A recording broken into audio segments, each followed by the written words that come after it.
Hey you guys, I am working in the office today and I just wanted to show you some of the design journey that I've been on for the last 10 years. So this is a design that I completed a few years ago, and it was for an agricultural center in Taylor, and it was going to be for the community. It was going to have these row crop gardens and also this sort of more intricate permaculture center where children could come, where elderly people could come, and they could work in the gardens together and kind of benefit from spending time together in the garden. But this is not where I started. So I created this design with Adobe Illustrator, and I've been learning with that program for a long time. But where I started, if you'll take a journey over here with me, was with good old-fashioned graph paper, some very basic hand tools and pencils, and I would draw in where the house and the property boundaries were and try to get everything to scale, and that was a really arduous process, and even just marking where existing trees were and how big they were, and all of that could take a ton of time, sidewalks, driveways, and then I would draw in all the features, make notes about them.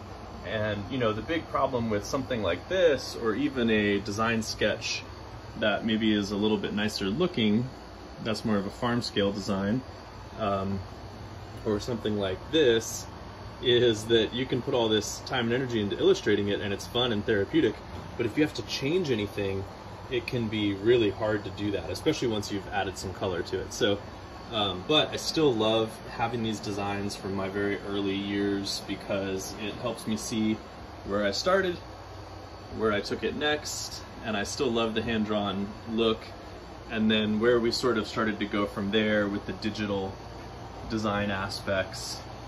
And just recently, we've started exploring a new 3D design program that's actually going to make it a lot easier to do designs that really show what it's going to be like to be in the space.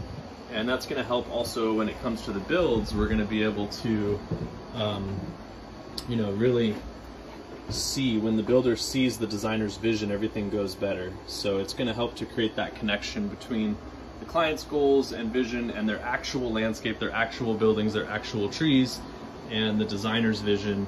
And then when our build team hits the ground, they're going to be really connected to that vision, and it's going to make everything go smoother.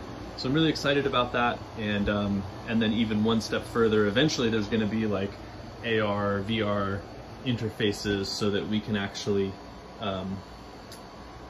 superimpose the design in the real space, and as we're building it, we can be seeing what the design concept is as we install the features. So I think that'll be really cool too.